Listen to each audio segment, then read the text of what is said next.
Hi, I'm Judy Furnari, and welcome back to the Chronic Rift. Well, you've heard, as I mentioned a few times here on the show, ladies, calm down, it's not Harrison Ford, but he is a writer of many talents, and he's here to talk to us about his works.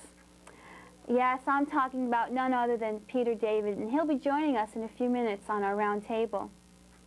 Paramount Pictures, now get this, has teamed up with the New York Opera House, and they're going to be putting together an opera based on Star Trek. Yep. It'll be premiering in time for its 25th anniversary in 1991. Quick reminder, Roundtable Awards, write to us, get list, write back with nominations. Got that? Good. Also, we're still looking for the 3 biggest science fiction fans of all New York. We're going to rope you guys in, make you duke it out in a contest, and there'll be one winner. But you have to write to us and tell us if you think your head's bloated big enough to think you're the best fan in New York. And you've only got until January 31st, 1991 to send in the nominations and tell us you're the best fan in New York. And that's all I'm going to say on the subject ever again, even if John puts it in the script. Okay? Thank you. Our book note for this week is Mad Roy's Light by Paula King. It's the story of a young woman named Jenny Bartlett who was forced to decide between the human race and an alien trade guild that has adopted and trained her. Well, her conflict begins when she starts looking for the artifact Mad Roy's Light. But the plot is stagnant and it's so cliché-ridden that you really don't care. You don't find out what Mad Roy's Light is until practically the end, and again, you don't care. It's being released by Baen Books in paperback for $3.50. You decide. Hey, this week's memorable moment comes to us from Dan Hughes. And Dan, thanks for writing in, but we've got no letter, and I'm sure it was a very nice letter. But Dan, we've got a book for you. It's Margaret Weiss's The Lost King. And remember, please write in to us with your suggestion for memorable moment, and if we don't lose the letter, we'll read it. Stuff like this. Listen, I'd rather be eating something else, but right now I'm thinking of food. You just know you know what it's made of. No, man. I don't want to talk about what it's made of. I'm eating this. What's the matter? The food ain't that bad, baby. You choking? What's wrong?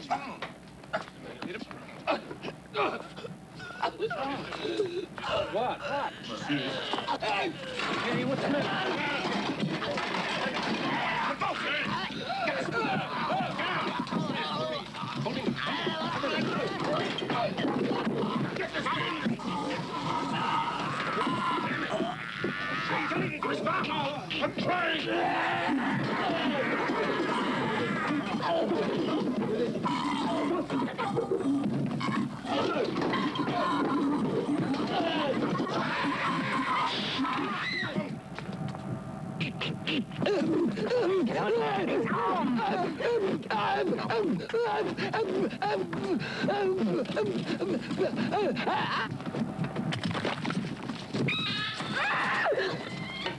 I'm trying!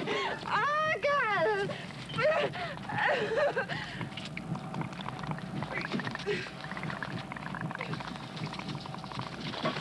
No.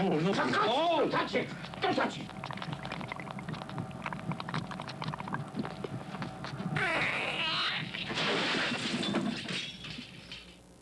And now for something completely different, A Man with 3 Buttocks. Here's Keith DeCandido and this week's comic art commentary. Hey, dude. Yippee-ki-yay, get along, little doggy. Hi, I'm Keith DeCandido, critic for the Comics Journal, and this is Comic Art Commentary. Kitchen Sink Press is planning a 2-issue comic called The World's Worst Comic Awards. No, not the Roundtable Awards. It's compiled by Jim Shoemeister and Rich Larson and is based in part on polls published in both the Comics Buyer's Guide and Amazing Heroes, and this, according to Kitchen Sink, will be to comics what the Golden Turkey Awards were to film. The first issue is set for December release and will include the worst male and worst female costumes, the worst group, the worst name, bad science, bad ads, and lots more. The second issue will be out in January and will name the worst comic of the last 25 years, and also the worst comic book of 1990. The only thing that's been revealed in advance about this so far is a panel discussing Ms. Marvel, the original Ms. Marvel from the 70s. Now there's a name obviously chosen to identify with women's struggle for dignity and equality, say Schumeister and Larson. And what better way to show your commitment to these ideals than a costume that showcases your navel? Promises to be absolutely delightful, this thing. Each issue costs $2.50. Schumeister and Larson have said, by the way, that they will not include books published on allowance money, as they put it. They will only be giving this to professionals, quote, who should have known better, unquote. December will also see the release of The Collected Omaha, Volume 4. This sexually explicit funny animal comic, although I personally wouldn't call it pornographic. Graphic, yes, not pornographic. Collects the 11th through 14th issues of Omaha the Cat Dancer, as well as having a new 8-page story, both by Reed Waller and Kate Worley. Finally, Kitchen Sink is putting together the complete Batman daily newspaper comic strips from the 1940s. They're doing this in cooperation with DC Comics, the actual publishers of Batman. Kitchen Sink is compiling it, DC will be marketing it. The first volume will be released in November, Volume 2 in December, Volume 3 in January. Each one will cost $12.95. Sometime in early 1991, they will be collecting the volume of the Color Sunday strips. The strips are written by Bill Finger, drawn by Batman creator Bob Kane, with some help from a bunch of others. This week's comic in review is Dirty Plotte by Julie Doucet. This was originally a sort of fanzine-type thing by Doucet, a Canadian creator, which has now been transformed into an ordinary comic book. Actually, there's nothing ordinary about it at all. The inside looks a lot like that cover that you see on your screen right now. If Village Voice columnist Cynthia Heimel and Hayton Neat Stuff cartoonist Peter Baggy had a child, it might be Doucet. She has the sexual frankness of Cynthia Heimel, as well as the freneticism of Peter Baggy's art. The art is very busy. There's always about 17 things going on at once, very frantic. A complaint could be leveled that Doucet isn't a skilled artist. It's the old complaint that's leveled against a lot of 20th century painting, as well as cartoonists like not only Doucet, but Baggy and Christine Kreitra. My 2-year-old could have did that. Well, your 2-year-old couldn't have. Doucet's anatomy isn't exactly what one would call representational on her characters, but so what? The images are very specific, very carefully and intelligently chosen. Doucet deals with sexual hang-ups very frankly, and some of the stories here, many of which are reprinted from the earlier incarnation of Dirty Plotte, will disturb some. Nothing pornographic, but very, very honest. This is some seriously weird stuff, but it's a damn good weird. Dirty Plotte is published quarterly by Drawn and Quarterly Publications. 24 pages an issue, $2.25 an issue. 1-year subscription only costs $5.95. And it's available at comic shops and directly by mail from the publisher and is recommended for mature readers. That's it for Comic Art Commentary this week. In closing, I just would like to say, Superman? Getting married? My goodness, we are getting desperate, aren't we, folks? Yes? But my 2-year-old could. You don't have a 2-year-old. If I had one, I'd name him Vincent. I bet he would and could. Sorry, I didn't quite hear that. I said, if I had a 2-year-old, his name would be Vincent. Never mind. She doesn't get it, folks. She's very slow. Anyway. You're the one who doesn't get it. Fine. Peter David got his start in the comics field working for the direct sales department of Marvel Comics. The urge to write, however, was strong within him, so he kept sending stories to Marvel's editors. However, in publishing, the relationship between editorial and sales is eccentric at best, and so a lot of people didn't take him that seriously, except for Jim Owsley. Owsley then edited the Spider-Man line of titles and was so impressed with Peter's writing that he gave him the assignment of writing Peter Parker the Spectacular Spider-Man, one of the 3 Spider-Man titles at the time. Now he's all over the place. He's no longer doing Spider-Man, but he does write comics for Marvel, DC, and First Publishing. He's written numerous books, including 2 1/4 Star Trek The Next Generation novels, 2 works of original fiction, and some young adult science fiction under the incredibly clever pseudonym of David Peters. He also has a column called But I Digress in the Comics Buyer's Guide. We have the man himself with us here tonight. He's the one over there in the white shirt. And with Judy and I, to pick on him, is Orenthal Hawkins, who was on the show once before when we talked about TV science fiction shows that flopped, and he's back again tonight. He also gets the first question. Orenthal, what do you think is something that is quintessential Peter David? Peter David at his most Peter Davidness, and why? You don't get to interrupt him until he's done. That's a difficult question simply because I don't think there's anything that's quintessential Peter David. All right. But if I had to pick something, I'd have to pick Howling Mad, simply because it's a variance on a theme. We all know the standard horror story, the standard werewolf story. In this case, we get the story of a I don't know what you'd call him, a wereman. A man-man. A man-man. Right. A wereman. A wolf man. Something like that. You shut up. All right. Thank you. We have, instead of having the standard story of, well, we have a man bitten by a werewolf. So guess what happens when the moon is full? He turns into a werewolf. In this case, we have a wolf bitten by a werewolf, and now it's, my God, a man.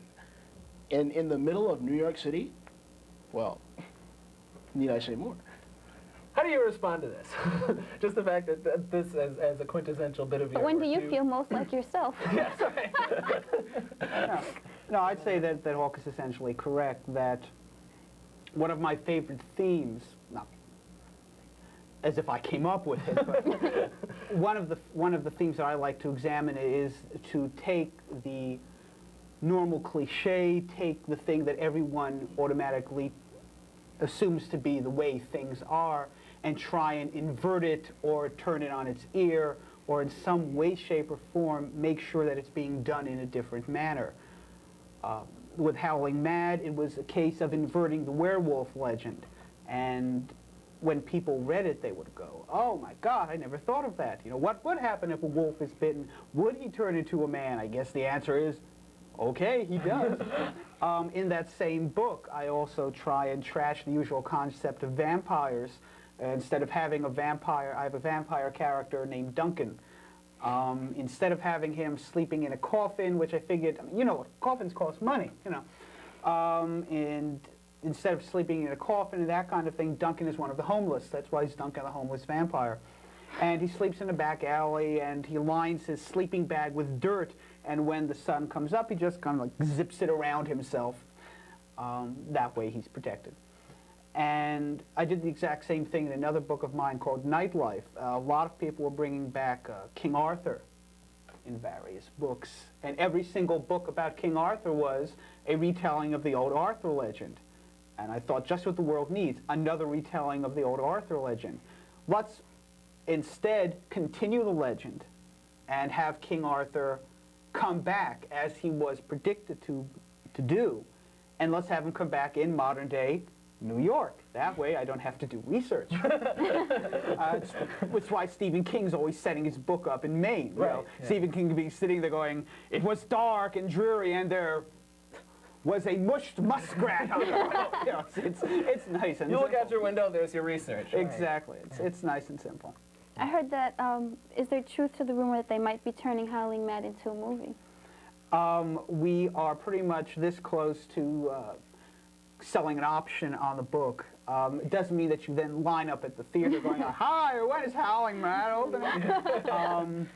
Taking an option simply means that someone gives you X amount of dollars, and for a specific period of time, a year, 2 years, whatever, only that person can make a movie of that particular work. Anyone can option a book. I could option a book. You could option a book if you could get sufficient money together. It doesn't necessarily mean it will be made.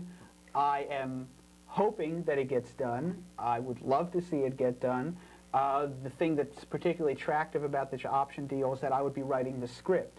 That's very attractive, yeah. Very Usually good. what happens is they option your book and then they say, thank you for optioning us your book, now go away, we're going to change it completely. Right. Wow, what fun. Yeah. So this is nice. They came to me and they said, hi, we want to option the book and we want you to write it, to write the screenplay. And I'm going to be working with them and trying to Can you produce tell the us who them screenplay. is, or is the...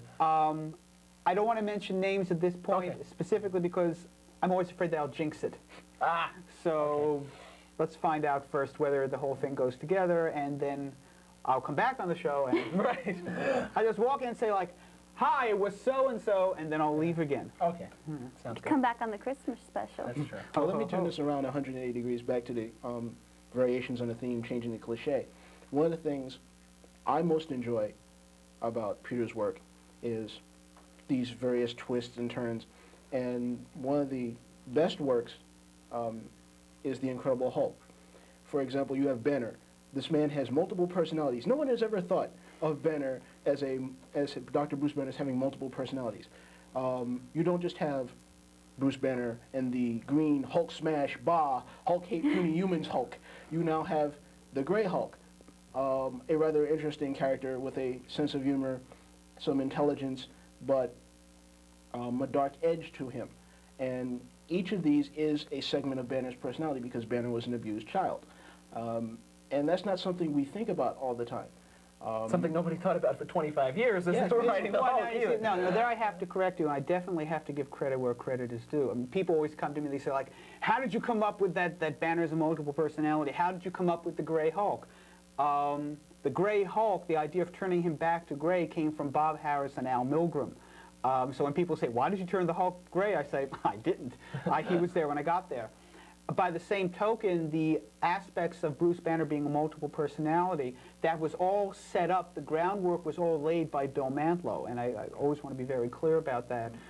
Bill broke tremendous ground with an issue in which he showed Bruce Banner's childhood, showed how Banner was abused, showed Banner's abusive father, and he introduced a lot of possibilities there. He then went off in a different direction, which I never understood because I thought, hey, Bill, this is great. What's going to happen now? Well, we're going to do something completely different. Send him off into a strange alien dimension. I was like, okay. And Bill obviously thought that here's an interesting aspect about Bruce Banner. Let's tell people about it and then move on to something else. My feeling was, no, here is the definitive aspect of Bruce Banner. Let's concentrate on this and explore it for all it's worth. Because what Bill set up was the absolutely classic multiple personality disorder scenario. Most MPDs come from situations where there was child abuse involved. And my feeling was, here you've got a situation that's absolutely perfect. Bruce Banner grew up seeing his father in action, and what he said to himself was, I will do anything rather than become like my father. And to Bruce Banner, his father was an example of what can happen when rage and emotion take over. So what Bruce essentially said subconsciously was, I'm going to make sure that rage and fury never overtake me. And as a result, he suppressed it, but you couldn't put it aside forever, and eventually it incarnated as the Green Hulk. My feeling is that if it weren't for the gamma bomb, Bruce would still have become a multiple personality. It would have displayed, yeah, it would have just displayed in other ways. Or he might have become a wife abuser or something like that. He was mentally screwed up from the get-go, is where I was going with that. You started out doing Peter Parker, the Spectacular Spider-Man. Yeah. That was your first big comics assignment. And you did that for a while, and then I noticed you didn't quite leave at the same time this happened, but the output sort of went down a little bit when Jim Salicrup took over the editing of the book, and you went on to other things. Mm. Was there a connection there, or had you just... Well, essentially, it's certainly not the first time it's happened, and it certainly won't be the last. When a new editor comes on a title, sometimes that editor will have his own people that he wants to work with. He'll have his own take that he wants to use on the character, and he will use those people and do that take. And that's essentially what happened with Spider-Man. Jim came on the book, and he wanted Spider-Man, done in a particular way, and he wanted certain people to write it. So that's what happened. Nevertheless, Jim did invite me back from time to time to do 3 issues here, 2 issues there, 4 issues there, and I've had the opportunity to do some really entertaining stuff and fit it in between the Hulk.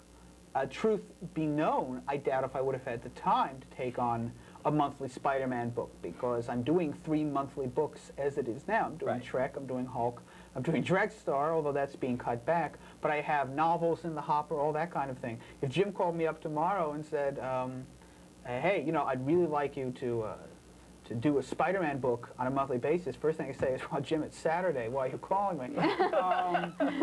But after that, I have to say, like, gosh, darn it, Jim, no, I just don't have the time to do it. Okay. We were talking about making Howling Mad into a movie, and I love asking this question. You're involved in the making of Howling Mad. You're in charge of casting. Who would you try and get for Howling Mad? Harrison Ford. You be quiet. I'm gonna ask you. Oh, God. I hate when you do this. Say Harrison Ford. No, he's not big enough. No, Arnold Schwarzenegger as Joshua. Well, he's big. Well, the similarity is there. Well, in the book, I specifically say that Josh looks like Schwarzenegger. That's the true. reason I did that was so that if Schwarzenegger is reading the book, you go, you know, this would make a good movie for me. And, you know, so it's like, you know, hey, Arnold, here it is. I would like to see anyone who would get the movie made star in it. So there's a handful of actors in Hollywood who can get a film, what's called green-lighted. Schwarzenegger's one, so that, you know, Hawk has come up with someone who would, like, get the movie made, which is always good. Harrison Ford could get the movie made. Kevin Costner could probably get the movie made. Until the two Jakes, Jack Nicholson could have, but now he can't. Yeah. Jack Nicholson as Joshua? I don't think think so. so. Oh, you could cast him as, He could direct. he could direct. You could cast him as the vampire. Hey, he could do Duncan, yes. Yeah, he could. A good actor can do virtually any role. Yes. So. Well, sometimes there's visual aspects to be taken in. I mean, casting a balding, double-chinned man as this large person who looks like Arnold Schwarzenegger wouldn't work. Well, it's just because he's described in the book as looking like Arnold Schwarzenegger doesn't mean that you then have to cast Schwarzenegger in the role, of course. It's a good thing. I mean, if you can't get him, then you've got a problem. I mean, you can always key a role to the physical type of the character. I mean, keep in mind that in The Terminator, Arnold Schwarzenegger was not supposed to play the Terminator. The Terminator, you didn't know this? No, I No. didn't. The Terminator was originally going to be played by Lance Henriksen. Now, Lance Henriksen played Bishop in the movie Aliens. He's also in Terminator in a supporting role as a cop. What happened was when Schwarzenegger became available, Cameron cast Schwarzenegger in the role and gave Henriksen a supporting role as a cop. It's kind of like, hey, you know, I'm really sorry, and the next big movie we make, you'll have a really good role, which is why Henriksen got to be ripped to shreds in Aliens. Right. Because, we did get a feeling of what Henriksen would have been like in the role of the Terminator when he was in Beauty and the Beast. In the third season, he played this assassin named Snow, and so I always thought that would be kind of interesting. But you can't picture two physical different types than Lance Henriksen and Arnold Schwarzenegger. You've written, as I said, 2 1/4 Star Trek The Next Generation novels. You were part of the Doomsday World team, and you also had 2 regular books, Star Zone and Rock in a Hard Place. One thing I thought was really interesting was that in both books, you anticipated things that eventually actually happened on the show. Like in Strike Zone, you had Worf having a relationship with a half-human woman, and in the second season, Worf had a half-human Klingon. Half human, half Klingon. Klingon woman, right. And then that eventually, something similar happened on the show. Great minds think alike. Yeah. And then later, in Rock I think in a Hard maybe they Place- read the book and... Well, I'm wondering, but also in Rock in a Hard Place. I'm told that the creative team on Star Trek doesn't read any of the novels, just so that they can't be accused of lifting stuff from the books. I haven't the faintest idea. All I can say is that if an albino dwarf Klingon ambassador shows up, we're going to go, okay, now wait. Yeah. Although, I mean, contractually, if they wanted to take stuff from the books, they can. Yeah, As soon as the books come out, or as soon as the books are written, they are pretty much Paramount property. They could lift it entirely, pretty much without so much as buy or leave if they so desire to. Actually, one other thing, they've incorporated synthahol, the artificial alcohol, into the book. You were the first one to actually use it, chronologically speaking, because Strike... Was I? Okay. Yeah, Strike Zone was the first time. Oh, okay. But that was something they came up with on the show? Oh, yes, that was in the Bible. Okay. The Bible being the writer's guide Right. to Star Trek, for all you non-technical people there. And synthahol in the 10 forward room was specifically in the writer's Bible for the 3rd season. As a matter of fact, what happened was they sent us the Bible for 3rd season and said, we want you to use these, no, I'm sorry, 2nd season. And they said, we want you to use these characters. And the characters were the new Doctor, my God, Pulaski and Guinan. The characters weren't even cast yet. And I was having real trouble getting a handle on the characters because all I had to work with was the Bible for the 2nd season and the names of the characters, and that was it. I wasn't even going to use Guinan at all. And then I was about, but I had to use Pulaski, so I was making her very acerbic, as it said. But Guinan, I just could not get a feel for. Then they announced that Whoopi Goldberg was going to be playing it. I said, okay. now that I can picture it, and I just latched on to Whoopi Goldberg and constructed the character of Guinan for the purpose of the book and the character of Pulaski, both cases without having seen the TV show. By the time the first episode of the second season aired, the manuscript for Strike Zone was finished. Which is why it broke me up when the book came out. Some fans said, well, you know, this contradicts Pulaski's character as it was played in last week's episode. And it's kind of like, you know, guys, let's keep a few things in mind. Like, I wrote this book before the show's even aired. Yeah. All things considered, actually, I thought I managed to hit it pretty well. I was always rather pleased with the way that they came out. One of the things about Strike Zone that I noticed, and when I talked to a lot of people about the book, is that everybody mentions the Peter David quirky sense of humor. God, how we love that. Boy, isn't that wonderful? But as you mentioned in the introduction to A Rock and a Hard Place, that you were dealing with some really heavy stuff. Oh yes, what did I say? Such incredibly funny topics as murder, mayhem, racial hatred, that kind of thing. Fun, entertaining fun stuff. Like that. Well, you see, the thing is, people tend to remember funny lines, and they tend to remember funny incidents, and they latch on to that. And they even become part of the culture. I mean, I can tell you right now that you're going to be able to go around to conventions and go, do the blood thing, do the blood thing. People are going to start going into hysterics because everyone's going to remember that bit in The Simpsons. People don't generally go around quoting dramatic scenes from Hill Street Blues. You know, that kind of thing. They'll quote, "Oh Lord, I'm green," or something like that. Oh Lordy, I lost my daddy. You know, Fuck naked. What? Yeah, whatever. I'm buck naked. Yeah, but people do not go around quoting dramatic scenes between with Daniel Travanti. It's the same thing with Strike Zone. People tended to remember the humor. Right. And so they said, Strike Zone, a very funny book. And I'm going. And with that, we have to leave you. Oh. Yes, it's time to wrap up the show. Can you believe it? Yeah. Okay. He's the first one who's actually believed us when he said that. Well, he said it was 15 to 20 minutes. I mean, it's like the mental clock's ticking away. Thank you very much, Peter, Orenthal, Keith. Yeah. Until next week, when we talk about comic book specialty shops, where's the newsstand? Lois, will you marry me? Only if you get rid of the pajamas, Clark. All right. Good night. And may God bless.